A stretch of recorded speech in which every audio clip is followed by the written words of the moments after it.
Hola, muchas gracias por estarnos viendo y escuchándonos hoy en este nuevo formato que vamos a tener y bueno, un gran invitado que estará hoy con nosotros para hablar de un tema que pues está entrando poco a poco a impactarnos en nuestras vidas y es cómo va a ser ese nuevo regreso a la normalidad.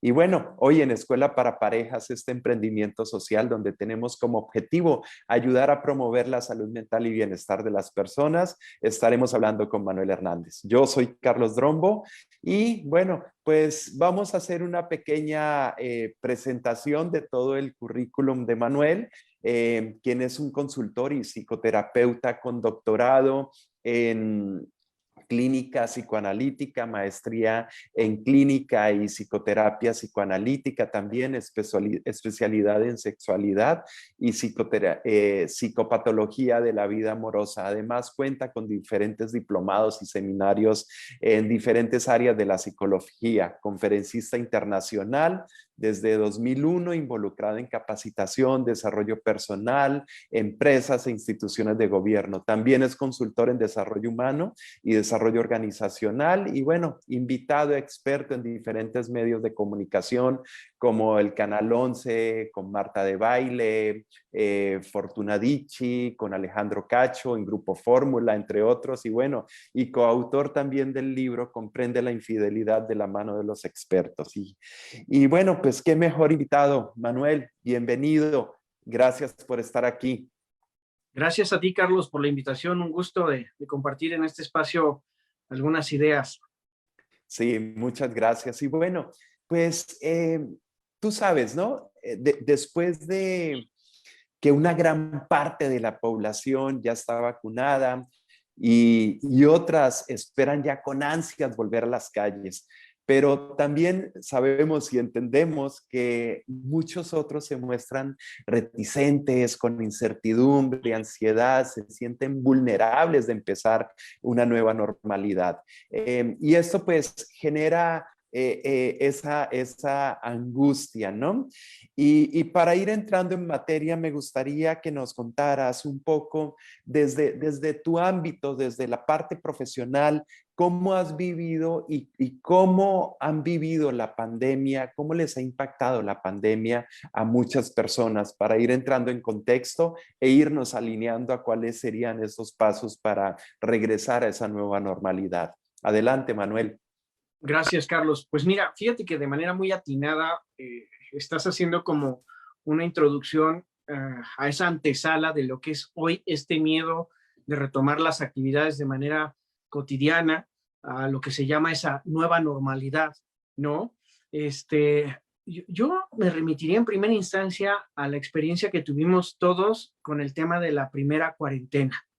Yo pienso Okay. que fue un mix emocional la cuarentena, porque había quien tenía como cierta incertidumbre, angustia, miedo por lo que este evento estaba representando a nivel mundial. Pero también, pues no faltaron los optimistas, no faltaron aquellos que dijeron, oye, pues Sí. es una oportunidad de vida, hay que aprovecharla, si vamos a estar guardaditos en casa, pues hay que leer un libro, hay que tomar un curso, hay que pintar la casa, hay que pasar tiempo en familia y hay que hacer cosas que habitualmente no podemos hacer porque teníamos una vida de acelere muy importante. Sin embargo, creo que el punto medular en todo esto es cómo el prolongamiento de este fenómeno llamado COVID-19 vino a generar una serie de malestares y alteraciones a nivel emocional muy significativos, Carlos. Incluso por ahí Juan David Nacio, un psicoanalista argentino que radica en Francia, empieza a hacer algunas observaciones de lo que va ocurriendo a nivel internacional y entonces empieza a decir que hay algo que se llama la depresión COVID y bajo esa premisa caracteriza a esa depresión COVID con 4 tipos de angustia. Esto es importante porque de ahí se derivan los miedos que hoy tenemos para retomar esa Mm. nueva normalidad. La primera angustia tiene que ver con el miedo a enfermar. ¿Qué significa esto? Que muchas personas tuvieron la experiencia de contagiarse de ver familiares o seres queridos que se contagiaron y que algunos lamentablemente perdieron la vida.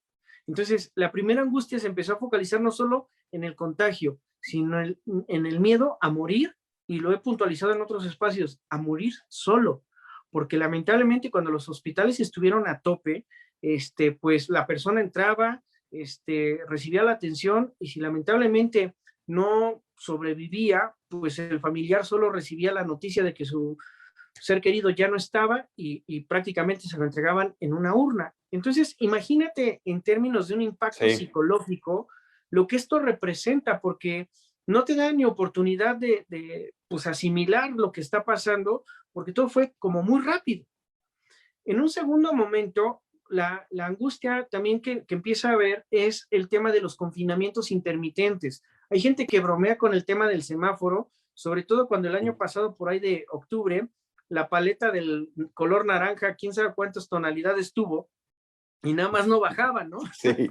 Y entonces, para muchos, de pronto la expectativa de recuperar sus vidas y de poder salir nuevamente a realizar sus actividades como lo hacían usualmente, pues empezó a volverse como una sensación de incertidumbre o poco cierta, porque no sabían cuándo iba a haber ese semáforo verde. Entonces, eso empezaba a bajar los ánimos. Y producto de que veíamos que esto se prolongaba, que no teníamos un control, que venía la vacuna en camino, pero no teníamos necesariamente certeza de cómo iban a ser las cosas. Y de ahí se deriva la tercera angustia. Sí. Sabemos también que lamentablemente muchas personas perdieron sus empleos, otros de manera afortunada, si lo quieres ver así, pues les redujeron solo el salario entre un 20 y hasta un 50% por un lapso de tiempo, pero al final del día hubo una merma en la economía y hubo una afectación importante. Para otros fue ver quebrar sus negocios, para otros fue ver un endeudamiento muy importante. Por ahí hay datos interesantes en los que se relata que en hospitales privados, por recibirte a un paciente con COVID, te cobraban entre 600,000 y 800,000 pesos, y cuentas estratosféricas que pues vinieron a poner en jaque la parte financiera. Y por último, la cuarta angustia, que tiene que ver con esta cuestión de no futuro. Yo lo pienso de esta manera. El ser humano necesita ciertos pilares para su soporte y su base emocional, y entre ellos es la capacidad de certeza. Tener certeza de qué plan puedes llevar a cabo, de qué viene a futuro, qué ruta vas a tomar, te da seguridad, te da confianza, porque sientes que todo lo tienes bajo control. Pero cuando de pronto estás en un escenario donde todo es adverso, donde todo es cambiante, donde no puedes perfilar ni unas vacaciones, pues se vuelve un tema de locos, ¿no? De hecho, las empresas mismas entraron en ese fenómeno de no saber cómo perfilar a futuro, porque habitualmente, tú lo sabes, las empresas venían haciendo sus cortes anuales y proyectaban todo un plan de trabajo para el año que comenzaba, y en función de eso planteaban metas, objetivos, entre otras cosas, y sobre eso iban funcionando. Ahora no podían perfilar tan largo porque dependían del semáforo, porque dependían de cómo se iba moviendo el tema del COVID. La salida de nuevas cepas también puso un poco en jaque toda esta situación.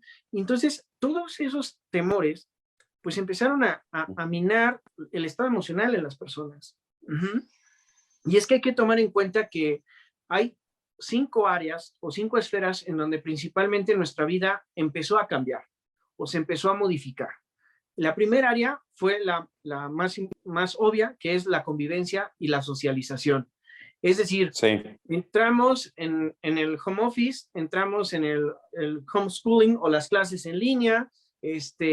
Por ejemplo, la gente que acostumbraba a ir a los gimnasios, a los parques y cosas por el estilo, tuvo que llevar a su casa pues todo ese tipo de actividad para poderla seguir llevando a cabo, ¿no? La segunda, la parte de la salud. Tú eres contemporáneo a mí, seguro ubicas la caricatura de los supersónicos, ¿no? Y entonces, esa caricatura es genial porque se aventuró a perfilar 30, 40 años antes cómo podría ser el futuro, ¿no? Y veías que en un reloj podían hacer una llamada, veíamos las consultas con el médico por una videollamada y una serie de cosas que tú decías, ¿cuándo va a ocurrir algo así, no? Y ya lo estamos viviendo. Y resulta que sí, o sea, por ejemplo, nosotros como terapeutas, pues luego migramos nuestra consulta a las videollamadas, ¿no? Ya se venía trabajando en esquemas de home office, pero se veía como una prestación laboral, se veía como una oportunidad para que la gente tuviera calidad de vida, pero jamás se pensó que pudiera ser un sistema que diera respuesta a una contingencia como la que estamos enfrentando, ¿no? Y en este sentido, pues bueno, la gente empieza ahora sí a valorar la salud en toda la extensión de la palabra. Esto quiere decir que empezaron a buscar comer más sano, empezaron a buscar tomar algún tipo de vitamina o algo que apoyara al sistema inmune para evitar ser víctimas del COVID o que no les impactara de una manera tan fuerte, ¿no? Empezaron a ponderar el hacer ejercicio. Se dieron cuenta que esto era una herramienta poderosa para poder tener salud y que no tuviéramos un riesgo mayor. La tercera esfera, sí, pues tiene que ver con las nuevas formas de trabajo, que como ya lo estábamos mencionando, pues empieza a haber esas nuevas formas de colaborar. Incluso en esta tendencia hacia la nueva normalidad, empresas como Nestlé, por ejemplo, a todo el personal de ventas le dijeron, ya no regresas. O sea, te quedas en home office permanente. Otros corporativos sí. lo que hicieron fue rediseñar sus instalaciones. Antes tú llegabas a tu lugar de trabajo, tenías tu oficina, tu cubículo, todo diseñado para ti, y ahora ya esto ya va a ser diferente. ¿Por qué? Porque ahora van a ser cuestiones satelitales, donde tú llegas, ocupas un espacio de trabajo, vas a tu reunión, lo que sea, pero te retiras y ya no hay como esa parte que te pertenece necesariamente, ¿no? Y así se han ido como implementando una serie de cambios y de ajustes que pretenden perfilar que las cosas pues vayan funcionando de acuerdo a esa nueva normalidad, ¿no? Por ahí también la parte de la movilidad. Para mucha gente ha sido súper cómodo el ya no tener que presionarse para salir temprano, llegar a la oficina, a la escuela, al lugar que tuvieras algún compromiso y padecer el tráfico, ¿no? Se Sí, observó, hay una estadística interesante que te dice que en clase media alta el transporte ocupaba hasta el 20% del ingreso en términos de un gasto, ¿no? Entonces, para muchos, hoy resulta muy conveniente mejor hacer un home office porque ya no pierdes horas en tráfico, porque ya no gastas en gasolina o en transporte, y por supuesto eso pues mejora muchas condiciones para la familia, ¿no? El transporte público también va a tener pues algunas medidas y algunos cambios significativos, y todo es producto pues de este fenómeno que se llama COVID, que vino a de cambiar todo la este forma fenómeno y todo este cambio, exacto. la manera Sí, en la que estamos haciendo las cosas. Y por último, sí. el consumo. La manera de nuestros hábitos cambiaron. Por ejemplo, ¿cuándo te imaginabas ir a hacer el súper en línea? ¿Cuándo te imaginabas que se iba a potencializar las compras en línea de ropa, de zapatos, de De accesorios, de todo lo que tú quieras? prácticamente. Y entonces hoy por hoy, esa es la apuesta en estos nuevos cambios. De hecho, las tiendas departamentales se están habituando a buscar la forma de generar esquemas para acercarle a la gente los productos y que ellos sigan haciendo que la gente consuma con ellos, que vivan una experiencia diferente, y pues se la están ingeniando. Pepsi hizo toda una revolución en cuanto a la logística, no solo de los refrescos, sino de los snacks que vende, y busca que ya ni siquiera tengas que salir a la tienda de tu casa. Está buscando que tú nada más clic y te llega, ¿no? Entonces, todos esos cambios, la mayoría han sido muy interesantes, muy novedosos, muy positivos, pero también esos cambios están asustando.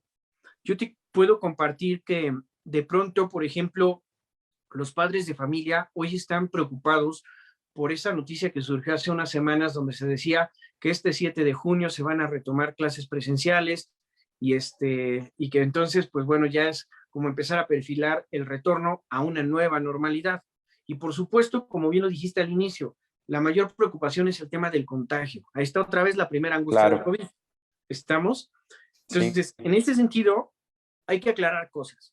Primero, el regreso a clases para el 7 de junio estaba perfilado para instituciones de gobierno como primarias o secundarias. Eso, perdón Manuel que te interrumpa, hacemos la aclaración, eso es para México, porque tenemos audiencia de muchos lugares del mundo que nos ven, entonces hacer la aclaración para México. Y en otros países se está dando también un poco el fenómeno de regresar a los colegios y a las aulas, ¿no?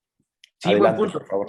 Qué buena aclaración haces. Efectivamente, esto es para México, y se perfilaba principalmente para sectores donde los alumnos, lamentablemente, por no tener accesibilidad a Internet o a una computadora o algo que les ayudara a tomar sus clases en línea, pues lamentablemente perdieron pues el ciclo escolar. Y entonces estaba buscando que recuperaran algo de esto.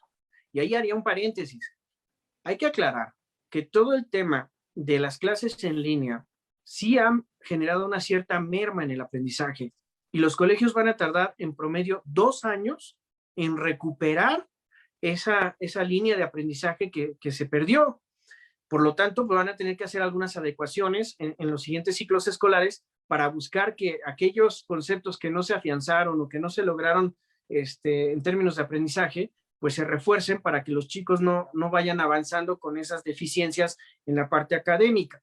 Pero bueno, retomando la parte central, que es la angustia al retorno a clases, yo diría, presten atención que no es general, que se está dando esa apertura y esa posibilidad de que haya sistemas híbridos en donde el colegio puede darle la oportunidad a los papás que ellos decidan si quieren que su hijo vaya de manera presencial o vaya a seguir tomando las clases a través de las videollamadas en línea. Y entonces eso va a permitir que haya esa posibilidad de que cada quien a su ritmo, a su paso y a su tiempo se vaya reincorporando a estas actividades. Ha habido capacitaciones en las escuelas para buscar que tanto personal administrativo como docente ya tenga un protocolo para trabajar con los chavos en las clases, en los recreos. Decía de broma una amiga que es maestra que ella no se imagina ahora los recreos porque pues con anterioridad pues los niños compartían el lunch, compartían las papas, los dulces, lo que fuera, y hoy pues hay que hacer un ejercicio. Claro, eso es un conato de riesgo, ¿no? Por supuesto, ¿no? Ahorita un poco de las cosas que médicamente podríamos pensar que amortigua, y eso ya entre comillas, es que parece ser que sigue respetando un poco el COVID a los niños, aunque ya por ahí se sabe que ciertas cepas, pues no han sido generosas con los niños y también ya hay pequeños que de pronto se llegan a contagiar o adolescentes. Sí, pues por ahí aunque el riesgo es que puedan llevar a la casa el virus, ¿no? Ese es el riesgo también más fuerte. Sí. Exactamente. Sí, ahora, Manuel, acorde a todo esto que planteas, estaba yo analizando estos diferentes puntos y bueno, tenemos que hacer un cambio en nuestras emociones, ¿o no? Debemos adaptar nuestras emociones a este proceso de ir entrando a esa nueva normalidad.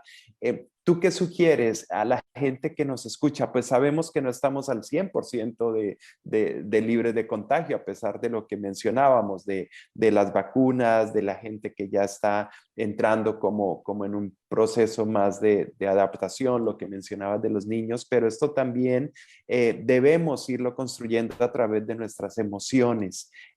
¿Cómo puede impactar o qué tips les darías ahora a los padres de familia que nos escuchan y que muchos pues se tienen que enfrentar a esto? ¿Qué tips podrías mencionar? Yo diría que hay 3 estrategias muy importantes a nivel emocional. La primera es trabajar en la aceptación o lo que yo le llamo el juicio de realidad.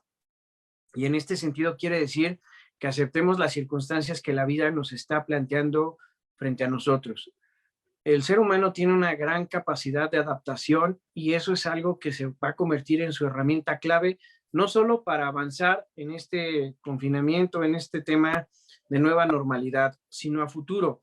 Fíjate, yo hace todavía 2, 3 años venía mencionando que los pequeñitos que tenían 5 o 10 años, cuando fueran adultos y salieran al mundo laboral, una de las habilidades emocionales que tendrían que tener bien desarrolladas era la capacidad de adaptación. ¿Por qué? Porque la tecnología hace que todo avance y fluya de una manera muy rápida. Mm. Y el COVID vino a decirnos, no, no, no, esto no espera 10 años, esto ya es tu presente. Entonces, adaptarse a los cambios, adaptarse a las formas de hacer las cosas, se vuelve medular para poder avanzar y para poder funcionar. Pero esto requiere de un proceso de aceptación, de aceptar que las circunstancias no van a ser como yo las deseo, como yo las necesito, son como tienen que ser. Y bajo esa premisa es la mejor herramienta para poder avanzar en la vida. La segunda... Y que no están dentro de nuestro control, ¿no? Adaptarnos a esos cambios poco a poco, porque es algo que viene de afuera. Sí. Exactamente, totalmente de acuerdo con eso. Y el segundo punto para mí sería reestructurar nuestra forma de pensar. Es decir, hay que ir entendiendo que ahorita todo el tema del COVID ha generado un sinfín de angustias, emociones como estrés, miedo, pánico, fobia, lo que se te ocurra como consecuencia psicológica. Pero muchas veces nuestros pensamientos o nuestras ideas pueden tener un matiz como irracional o ilógico. ¿Qué quiere decir esto? Que, por ejemplo, había personas que pensaban que el COVID nunca se iba a acabar o que nunca íbamos a volver a salir de nuestras casas y que nos íbamos a quedar encerrados. Eso no es real. O sea, esto tiene fecha de término, ya la estamos empezando a vivir, y aunque el COVID llegó para quedarse, en unos años el COVID será una gripa más. Así como va de evolucionada la ciencia, tenemos que confiar en que vamos a tener la posibilidad de tener acceso a algún medicamento que ya represente la cura para el COVID. Y es que hay que pensarlo desde el tema de la vacuna. Es histórico el tiempo en el que salieron vacunas para una situación como esta, cuando hay otras enfermedades que llevan 10 años de investigación, que llevan décadas trabajando en la cura y no se ha conseguido. Y para el COVID, Sí. la realidad es que tener esta protección, pues ha sido sumamente rápido. Otras creencias de pronto era como una sensación de atrapamiento, era la sensación de que pues, íbamos a perder la salud y muchas cosas, y no todas esas creencias son reales. También las formas de contagio se vuelven temas que persiguen a la gente emocionalmente hablando, y entonces por ahí pues no quieren ni tocar dinero, ni salir a la puerta de su casa, y una serie de cosas que ya empiezan a generar una afectación importante. Entonces por eso para mi gusto el reestructurar nuestros pensamientos, nuestras emociones, puede facilitar de alguna manera un cambio más positivo. Y hay que pensar que no existen emociones negativas o positivas, simplemente son estados emocionales que nos dan una cierta alerta para saber cómo podemos funcionar o tomar el control de una situación. Y la tercera. Ok, continúa. Sí, No, sí. dime, ¿qué ibas a comentar? No, es que te quería preguntar en ese aspecto que cómo podemos motivarnos para no caer muchas veces en ese círculo vicioso de esos pensamientos negativos y buscar cómo llevar nuestras emociones justamente a emociones positivas, ¿no? Y no quedarnos en ese ciclo. Pues mira, lo primero sería evitar ensimismarse o estar inmerso en un cierto ambiente o clima donde solo hay una serie de pensamiento que te mantiene inmerso en una serie de ideas que te predisponen. O sea, por ejemplo, el tener una videollamada, el de pronto empezar a tener una plática, una charla con alguien en el exterior, eso es algo que ayuda porque te puede perfilar a pensar diferente una situación, a darte cuenta de detalles que no habías considerado, entre otras cosas, ¿no? Entonces, el primer punto sería no encerrarse, sino permitir hacer otras cosas. Hay algo que se llama aproximación gradual. Y, por ejemplo, si hay alguien que está como con un temor muy significativo de recuperar su normalidad en sus actividades, pues literal, digo, lo voy a exagerar un poco, pero quizá el primer paso es salir a la puerta de tu casa o de tu departamento y después es ir a la entrada de tu edificio, después es ir a la tienda que acostumbrabas ir, al Oxxo o lo que fuera, y quizá de pronto irte al parque si es que habituabas salir con tu mascota, para pasearle, para caminar, lo que fuera, y el empezar a entrar en contacto con emociones positivas, como decir, qué rico es salir, respirar el aire, caminar, ver gente, etcétera, eso te conecta con experiencias positivas y refuerza la idea de buscar repetir. Y entonces por ahí empiezas a dejar de lado como este temor al COVID. El segundo, hay que tener en cuenta que el COVID sí es una cuestión seria, ha sido peligrosa en todo sentido, pero también hay una serie de medidas que te pueden ayudar a evitar que la situación se torne grave.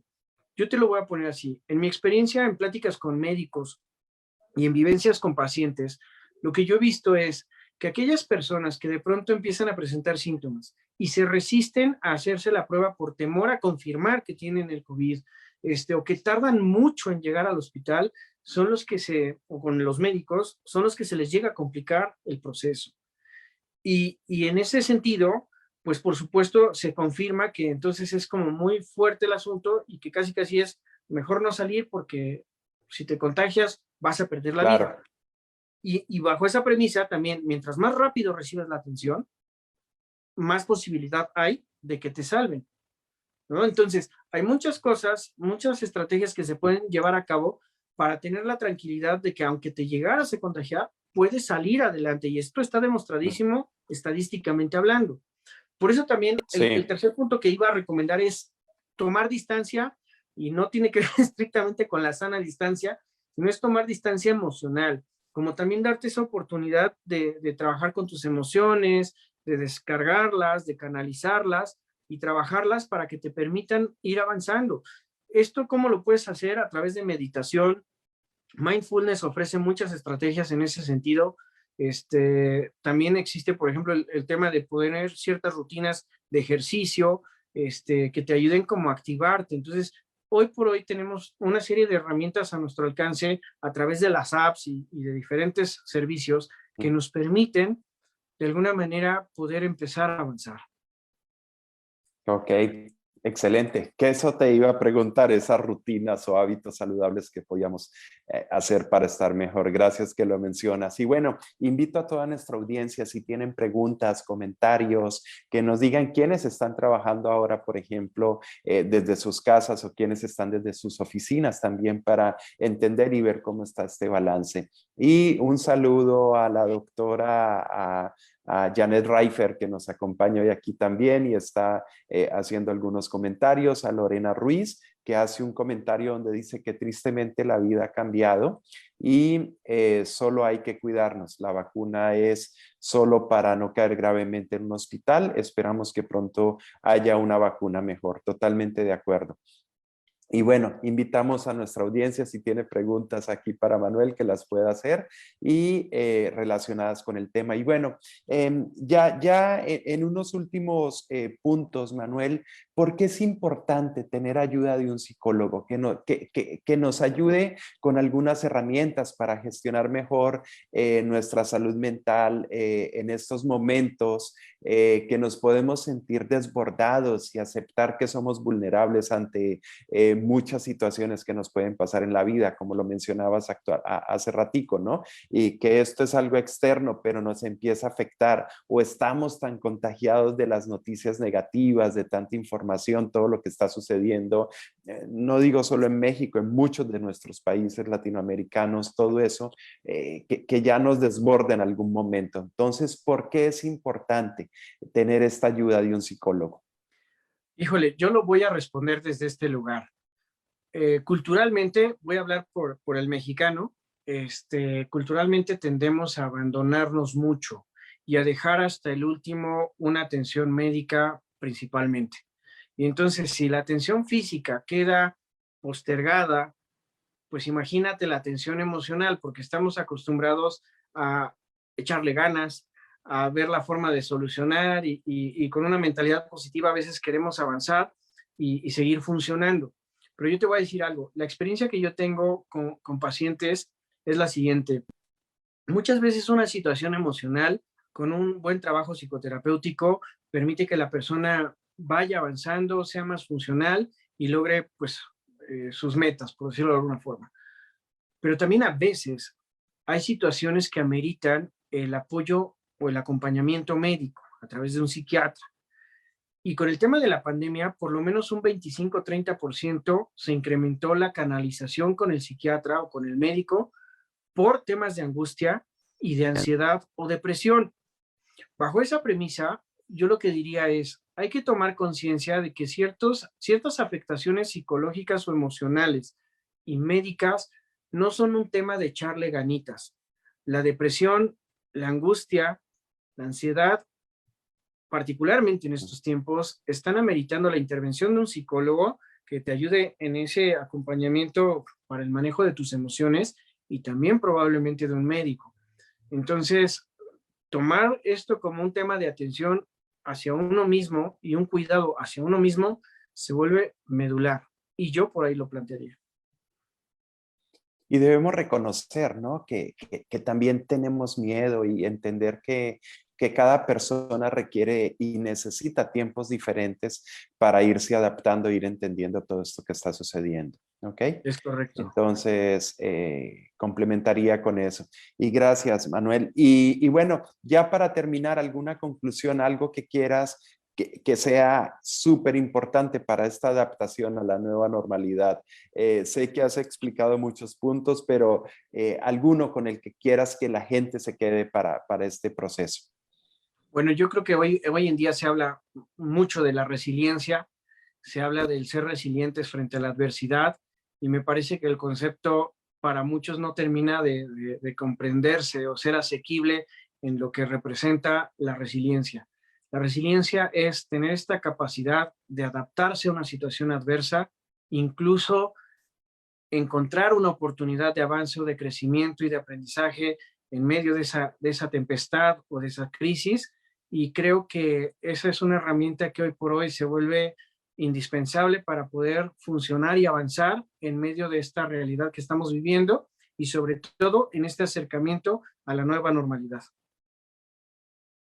Ok, muchas gracias, Manuel. Muy buen punto.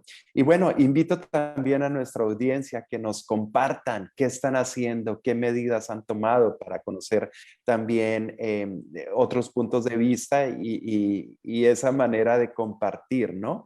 Y de que todos nos enteremos y nos den también como puntos de vista diferentes que puedan enriquecer este conversatorio. Y bueno, para terminar, Manuel, como es la costumbre, algún libro, alguna película, alguna serie que puedas recomendar que ejemplifique este tema que hemos hablado hoy.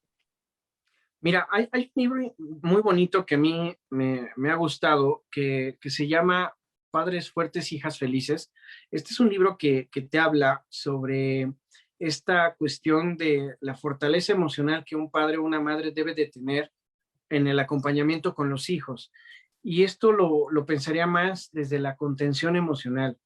Hoy necesitan nuestros hijos padres sólidos emocionalmente hablando, que les permitan de pronto que sus emociones sean canalizadas, que sean procesadas, que ellos puedan expresar con esa tranquilidad que papá, mamá sabrá recibir esa carga emocional para ayudarles a procesarlas, a transitarlas y canalizarlas. Es un libro interesante, es un libro lindo que creo que les puede dar algunas herramientas a los padres de familia. Ok, muchas gracias, muy buena recomendación y bueno, lo tendré en cuenta. Pues bueno, a toda nuestra audiencia queremos agradecerles por habernos acompañado hoy, porque compartan este conversatorio a todos los que ustedes consideren que es importante que nos sigan en nuestro canal de YouTube, Escuela para Parejas Oficial. Y bueno, todas las preguntas que tengan respecto a este tema y a muchos otros de los que tratamos en nuestra plataforma, son bienvenidos a que los escriban en los comentarios, ¿sí? Con mucho gusto nuestros especialistas les darán respuesta.